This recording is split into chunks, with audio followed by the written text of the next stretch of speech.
Down here there's different options. There's vertical spacing, horizontal spacing. There's also kerning, which we'll talk about in just a second, and various other things like what plane you want to have the text on. So it's currently on the XY. I could have it on the ZY or the XZ, depending on how I want it in my scene. I can also reverse things around and all sorts of weird and wonderful other bits that I'm not going to talk about. But if you're really interested in them, if you right click and choose Show Help, up will pop the relevant piece of help inside Cinema 4D to tell you about that riveting attribute. Okay, so the one thing I want to point out while we're here is to do with this kerning though. So kerning helps if you want to adjust the spacing between letters, and then there's also lots of other bits and bobs inside Cinema 4D that you can use. But for example, I could grab these, I'm holding down Shift as I click in each one, and then I can move these along. Which way around do I do it? Do I do it like that? So if I wanted to shove them up so they're a little bit closer to the H, and I could also, if I zoom out a little bit, do things like change the size of them. I could pop the height up and down, and I can do this individually or in groups, so you can grab any ones that you like so, and move them around however you see fit, and you can come up with all kinds of weird and wonderful shapes, but still have it as if we click away with one object. So as I move the object around, it stays in that shape. That's quite a hideous looking text effect I've created, so I'm going to use my undos, which is Command Z or Control Z on a PC, or you can hit them here until we're back to the point where I hadn't broke my text horrendously. Okay, so we've got the text here. You've seen a little bit about kerning. In this case, I'm not going to bother with kerning. Just wanted to show you it's there. And to make that 3D, all I do is drag on this icon here and choose Extrude. This adds an extrude object.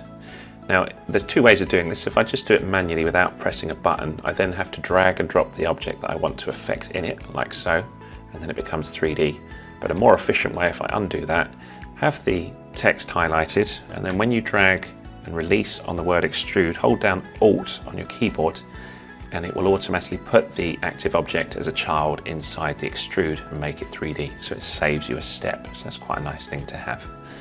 So, and there we have some 3D text all ready to go. Looking a bit boring at the minute, but we'll hopefully fix that, make it look a bit more interesting. We're not going to do a full lighting setup here because that's obviously going to take time. I don't want to bore you to oblivion in this tutorial. I just want to talk to you about these two tools. Okay, so we've got the extrude here. What can we do with that?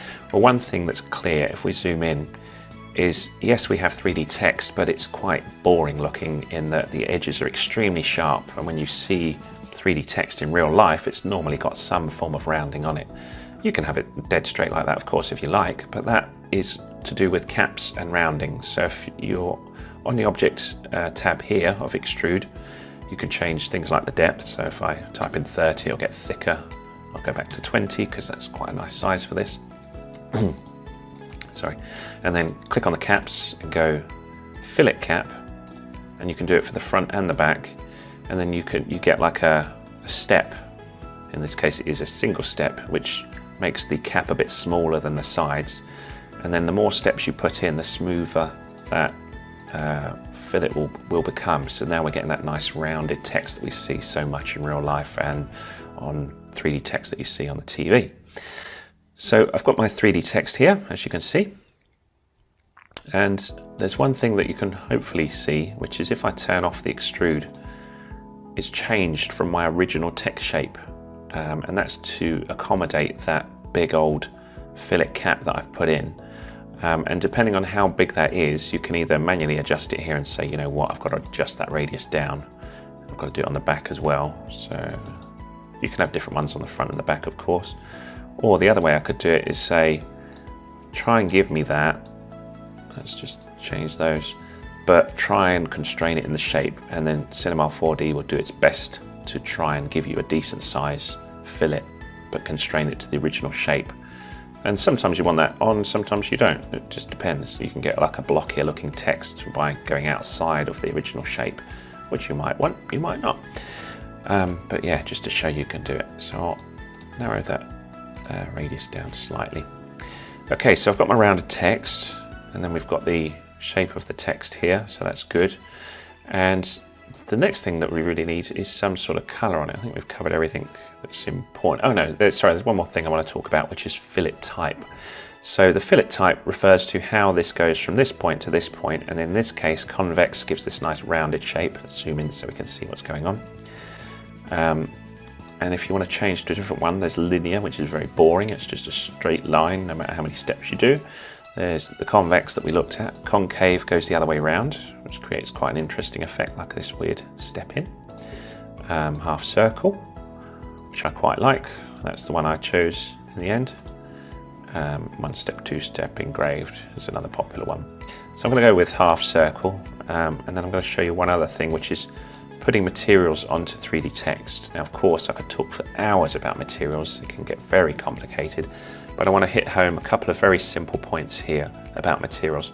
First off, if you're starting off inside Cinema 4D and you want some preset materials, go to the content browser, presets, and then depending on what package you've got, so for example, if we went to visualize, we could go into materials, and there's lots of pre-built materials here, like plastic, for example, a plastic green, and then we could use that. It's already got a highlight on, drag and drop that on the object, job done, and then just change the color if we want.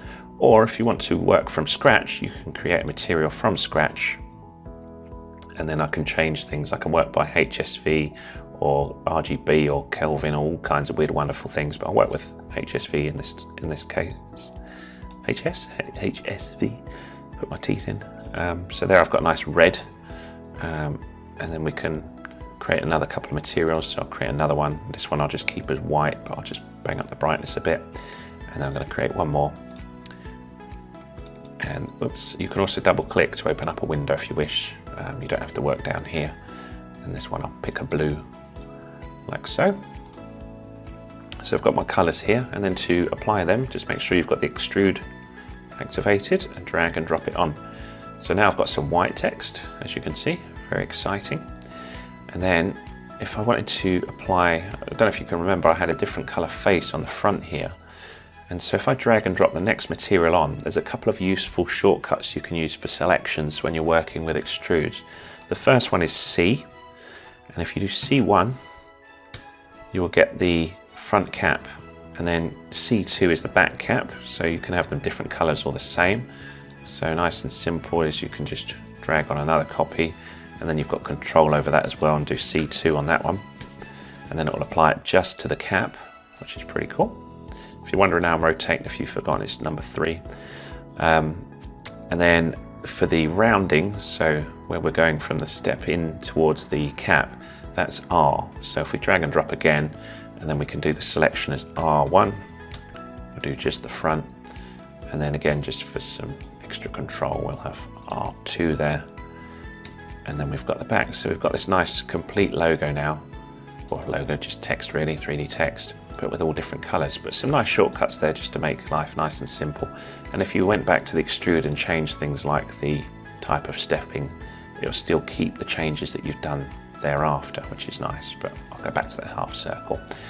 Okay, so from here, of course, you need to do some lighting and make it look a bit more interesting. It's looking a little bit flat there, so you could do things like add lighting to the scene, nice backgrounds, get nice shadows going on. A real quick one if you want to have just a bit of shading in